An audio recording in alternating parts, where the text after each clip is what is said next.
বিশ্বাস করেন, এই রেসিপিটা খাওয়ার পর আমার বাসার সবাই এত প্রশংসা করেছে, খুবই মজার হয়। অল্প একটু চিকেন নিয়ে নিয়েছি আর 5টা পেঁয়াজ নিয়ে নিয়েছি বড় বড় দেখে। এখানে যে যে কয়টা পারেন সে কয়টা পেঁয়াজ নিতে পারবেন। আমি কিন্তু চিকেনের ব্রেস্টের মাংস নিয়ে নিয়েছি অর্ধেকটা পরিমাণ, একটা চিকেনের ব্রেস্টের মাংস থেকে অর্ধেকটা পরিমাণ নিয়েছি। পেঁয়াজগুলোকে খুব ভালো করে খোসা ছাড়িয়ে এখন ধুয়ে নিয়েছি। পেঁয়াজের একটা সাইড এভাবে কেটে দিচ্ছি। প্রত্যেকটা পেঁয়াজে আমি এভাবে কেটে নিয়েছি। এখন পেঁয়াজগুলোকে একটা রান্নার প্যানের উপর দিয়ে দিচ্ছি। এখানে আধা কাপের মতো পানি দিয়ে দিচ্ছি। খুব বেশি পানি দেবার দরকার নাই, অল্প করে পানি দিলেই হয়ে যাবে। ঢাকনা দিয়ে ঢেকে 5 মিনিট জাল করে নিয়েছি। এর থেকে বেশি কিন্তু জাল করা যাবে না, খুব বেশি সিদ্ধ হয়ে গেলে তখন আর ভালো হবে না। এখন একে একে পেঁয়াজগুলোকে পানি ঝরিয়ে উঠিয়ে নিয়েছি। পেঁয়াজগুলোকে ঠান্ডা হবার জন্য রেখে দিচ্ছি। এদিকে আমি চিকেনটুকু নিয়ে নিয়েছি, চিকেনটাকে প্রসেস করে নিচ্ছি। খুব ভালো করে একদম মিহি কুচি করে কেটে নিচ্ছি। তারপর এই যে এইভাবে ছুরি দিয়ে কিমা তৈরি করে নিচ্ছি।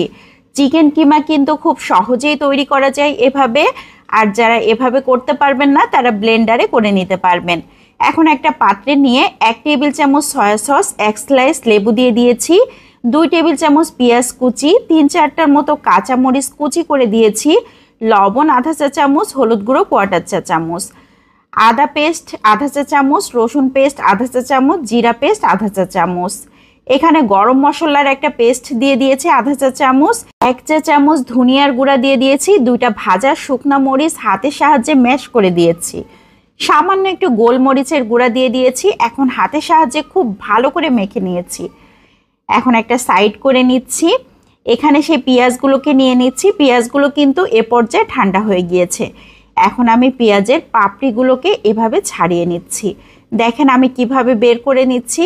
প্রত্যেকটা পেঁয়াজ থেকেই কিন্তু আমি পাপড়িগুলোকে বের করে নিয়েছি। মাঝের যে পেঁয়াজের ছোট অংশটা ছিল সেটাকে আমি বাদ দিয়ে দিয়েছি।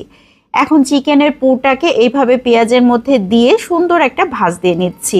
দেখে মনে হচ্ছে না একদম আস্ত একটা পেঁয়াজ। আমি কিন্তু সবগুলো একই রকমভাবে তৈরি করে নিচ্ছি।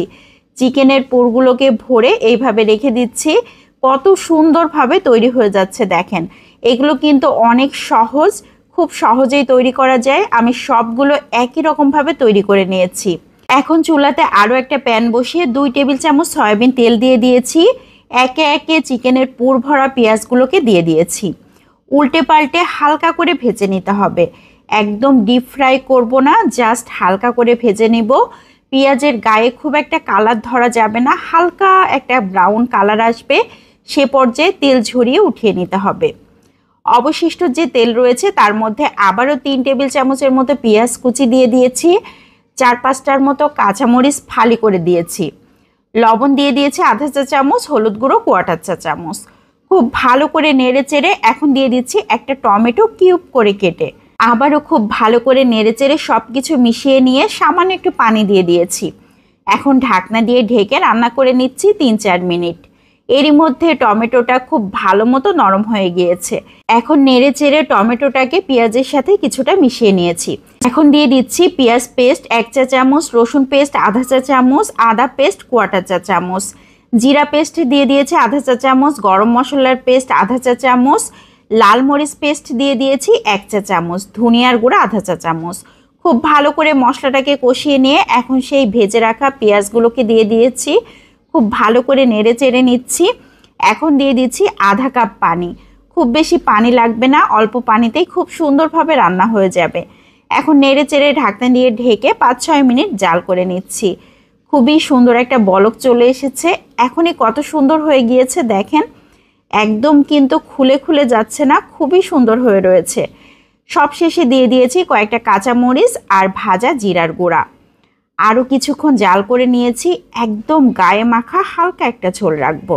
চিকেনের পুর ভরা পেঁয়াজ একদম রেডি হয়ে গিয়েছে। এখন আমি সার্ভ করে নিয়েছি। দেখতে যতটা না সুন্দর, খেতে কিন্তু তার থেকেও বেশি মজার। আমি একটা কেটে শেয়ার করলাম ভেতরটা কেমন হয়েছে। খুবই মজার। গরম গরম ভাতের সাথে যে কি মজা লাগে, এটা পোলাও, বিরিয়ানি, খিচুড়ি যে কোনো কিছুর সাথেই অনেক মজা করে খাওয়া যায়। কেমন লাগলো সবাই লাইক ও কমেন্টের মাধ্যমে জানাতে পারেন। ভালো লাগলে বেশি বেশি করে শেয়ার করে দিবেন। বিদায় নিচ্ছি, আসসালামু আলাইকুম।